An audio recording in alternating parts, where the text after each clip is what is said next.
बंजारा समाजाची अनेक वर्षापासून मागणी आहे की बंजारा समाजाला एसटी प्रवर्गात समाविष्ट करा.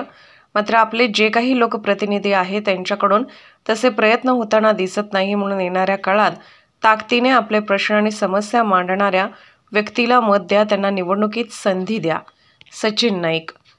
युवक, महिला, विद्यार्थी, ज्येष्ठ नागरिक तसेच समाजातील विविध घटकाच्या अनेक प्रश्न आणि समस्या आहेत. मात्र आजपर्यंत आपण ज्यांना लोकप्रतिनिधी म्हणून संधी दिली त्यांनी त्या सोडवल्या नाही. केवळ मते घेण्यासाठी आश्वासनांची खैरात वाटली. त्यामुळे आता यांच्या खोट्या आश्वासनांना बळी पडायचे नाही. संजय नाईक.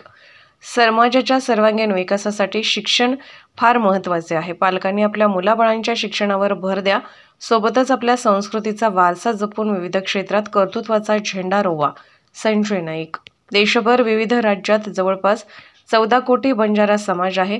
राज्यात 2 कोटी आहे. आपला रोटी बेटी व्यवहार एक आहे, संस्कृती एक आहे. तरी मात्र प्रत्येक राज्यात वेगवेगळ्या प्रवर्गात समाज समाविष्ट केल्याने युवा वर्गाचे मोठे नुकसान होत आहे.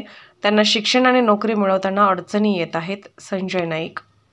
मी व्यवसायासाठी राजकारणात आलो नाही, समाजकारणासाठी आलो आहे. माझा प्रामाणिक उद्देश आहे की युवकांना रोजगार मिळाला पाहिजे, माता भगिनींना आर्थिकदृष्ट्या स्वावलंबी केले पाहिजे, शेतकऱ्यांना आयुष्यात समृद्धी आली पाहिजे, सर्वच घटकांचा विकास झाला पाहिजे. त्यासाठी दूरदृष्टी ठेवून काम केले पाहिजे. संजय नाईक.